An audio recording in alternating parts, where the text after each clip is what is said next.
स्वागत है दोस्तों आपके अपने चैनल क्यूसी में। और आज हम डिफरेंट अकाउंटिंग टर्म्स को डिस्कस कर रहे हैं। और आज जो हम बात करने वाले हैं वो रिकॉर्डिंग की बात करने वाले हैं। रिकॉर्डिंग सुनने में बड़ा आसान सा, बड़ा सिंपल है भी, लेकिन अकाउंट्स में इसका मीनिंग क्वाइट डिफरेंट हो जाता है और थोड़ा सा यहां पर टेक्निकली हमें इसे डिफाइन करना पड़ता है। जब जब अकाउंट्स में एक रिकॉर्डिंग वर्ड को यूज किया जाता है तो इसका एक क्लियर मीनिंग निकल के आता है। पहली बार बुक्स ऑफ अकाउंट्स में किसी ट्रांजैक्शन को एंटर करना। मैंने क्या बोला? First time.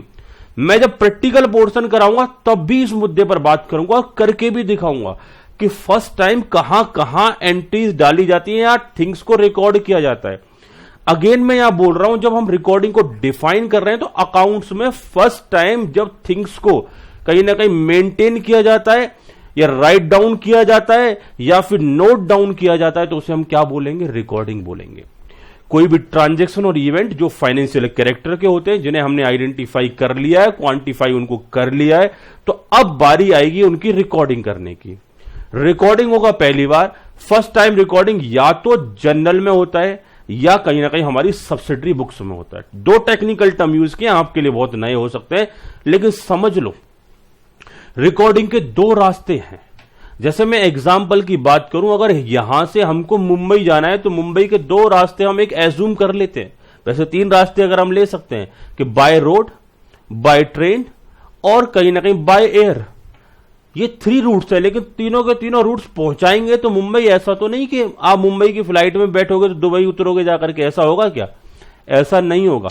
बच्चे कह रहे हैं हाँ सर हो सकता है, प्लेन हाईजैक हो जाए तो पॉसिबल है, वो एक अलग बात है। लेकिन मैंने आपसे क्या बोला? किसी भी रूट को ऑप्ट करोगे पहुंचोगे तो मुंबई ना। सेम वे जब जब हम बात करते हैं अकाउंटिंग की तो रिकॉर्डिंग के दो एस्पेक्ट होते हैं। या तो जर्नल के थ्रू कर लो तो भी वही काम होना है, या सब्सिडरी बुक्स के थ्रू कर लो तो भी सेम ही कहीं ना कहीं आउटकम्स आएंगे। लेकिन उनमें क्या डिफरेंस है जब हम प्रैक्टिकली करेंगे उन सारे मुद्दों पर बात करेंगे। लेकिन रिकॉर्डिंग टर्म्स को अगर हम समझें तो पहली बार अकाउंट में अगर हम कोई थिंग्स मेंटेन कर रहे हैं या नोट डाउन कर रहे हैं उसे क्या बोला जाता है? रिकॉर्डिंग।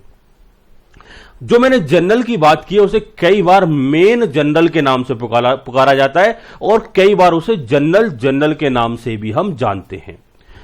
अगले मुद्दे की अगर मैं बात करूं, बाकी सारी जो सब्सिडरी बुक्स होती हैं वो 7 सब्सिडरी बुक्स होती हैं। नाम से मैं यहां पर आइडेंटिफाई करा देता हूं। एक होती है कैश बुक, दूसरी होती है सेल बुक और अगली होती है परचेज बुक। दो सेल और परचेज, इन दोनों की रिटर्न बुक भी होती है। तो बुक हो गई 5: cash book, cell book, cell return book, purchase book, purchase return book. इसके साथ बीआर बुक और बीपी बुक। बीआर मतलब बिल्स रिसीवेबल बुक और BP book bills payable book. थोड़ा सा मुश्किल जरूर है, अभी इन टर्म्स पर हम बात नहीं कर रहे हैं कि बिल्स पेबल क्या है, बिल्स रिसीवेबल्स क्या है।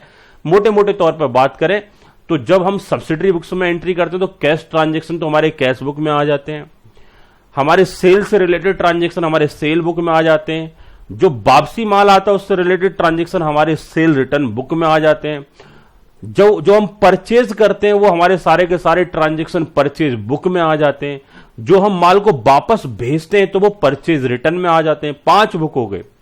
इसके अलावा जिन लोगों से हमें पैसा लेना है किसी डॉक्यूमेंट के बिहाफ पर, उस डॉक्यूमेंट को कई बार बिल्स रिसीवेबल के नाम से जाना जाता है, तो उस पर्टिकुलर डॉक्यूमेंट का जहां पर हम रिकॉर्डिंग करते हैं उसे बिल्स रिसीवेबल बुक बोला जाता है।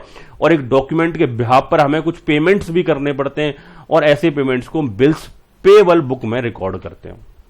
लेकिन मुद्दा हमारा है रिकॉर्डिंग की बात कर रहा था मैं। रिकॉर्डिंग दो वे आउट से हो सकती है, या तो एक जर्नल में रिकॉर्डिंग होगी और जर्नल में कैसे रिकॉर्डिंग होगी ये हम प्रैक्टिकल में सीखेंगे, अभी हम थ्योरी की बात कर रहे हैं। और दूसरा रिकॉर्डिंग का तरीका रहेगा ये सब्सिडरी बुक के थ्रू रिकॉर्डिंग होगा। अब हम इस कंसेप्ट को देख लेते हैं कि अल्टीमेटली इस कंसेप्ट में अगर एग्जामिनेशन में थ्योरी नोट करने को आ जाए तो हम क्या नोट करेंगे। Once the economic events are identify, क्योंकि जब तक वो इवेंट्स इकोनॉमिक नहीं होगा तब तक अकाउंट्स में रिकॉर्ड नहीं होगा। मेजर्ड इन फाइनेंशियल टर्म्स, और उसे मेजर भी कर लिया गया है। These are record in the books of original entry, और इसको फिर हम बुक्स ऑफ ओरिजिनल एंट्री में रिकॉर्ड करेंगे in monetary terms and in a chronological order. Chronological order का मतलब होता है one by one, step by step. जो ट्रांजेक्शन पहले होगा उसे पहले रिकॉर्ड करेंगे, जो ट्रांजेक्शन बाद में होगा उसे बाद में रिकॉर्ड करेंगे। और ओरिजिनल एंट्री का मतलब होता है, books of original entry is known as journal और सब्सिडरी बुक्स। या तो हम जनरल, बच्चों मैंने वर्ड यूज किया और, या तो जनरल या फिर सब्सिडरी बुक्स, दोनों में रिकॉर्ड नहीं होगा। ऐसे नहीं कह सकते कि मुंबई जाना है तो फ्लाइट से भी जाएंगे और ट्रेन से भी जाएंगे। भाई एक इंसान के दो रूप थोड़ी ना हो सकते हैं, एक फ्लाइट में जा रहा है, एक ट्रेन में जा रहा है। सेम वे एक जनरल एंट्री दो बार रिकॉर्ड होगी तो वो डुप्लीकेट हो जाएगी। बात क्लियर? अगर जनरल में भी रिकॉर्ड कर दिया, सब्सिडरी बुक्स में भी रिकॉर्ड कर दिया तो डुप्लीकेट हो जाएगी। जब जब मैं आपको प्रैक्टिकल सिखाऊंगा तो इस टर्म्स की, इस एस्पेक्ट की हम कई बार बातें करेंगे। तो आज इसको थोड़ा रिटेन करके रखो, फ्यूचर में बहुत काम आने वाला है। आगे हम बात करें, recording is done in a manner that the necessary financial information. Recording कुछ हम इस तरीके से कर रहे होते हैं जिससे कि necessary financial information is summarised, इसे लेटर ऑन बेटर ढंग से समराइज किया जा सके। रिकॉर्डिंग का भी तरीका सिस्टमैटिक होना चाहिए, क्योंकि आगे जाकर के हमने कंटेंट को क्या करना है, समराइज करना है as per well establish practice. Well establish practice का मतलब है कि जो अकाउंटिंग के नॉर्म्स हैं, जो स्टैंडर्ड्स हैं, उनके अकॉर्डिंगली हमें काम करना है। And it is made available as and when required. और साथ ही साथ रिकॉर्डिंग ऐसी भी होनी चाहिए कि कहीं ना कहीं जब आपको जरूरत पड़े उसे देखने का तो आप उसे कम से कम आइडेंटिफाई कर पाए। ऐसा ना हो कि आपने रिकॉर्ड कर दिया और आप ही को नहीं मालूम कि कहां रिकॉर्ड कर दिया। तो रिकॉर्डिंग ऐसी भी होनी चाहिए जिसे आप टाइमली सर्च कर पाए या ढूंढ पाए। यह था बच्चों हमारा रिकॉर्डिंग का कॉन्सेप्ट। ऐसे ही डेली अपडेट्स पाने के लिए चैनल को सब्सक्राइब करें और अपने फ्रेंड्स में ज्यादा से ज्यादा शेयर करें, जिससे ईच एंड एवरी स्टूडेंट्स को इसका बेनिफिट मिले। अगले क्लास में हम नेक्स्ट कॉन्सेप्ट्स की बात करेंगे।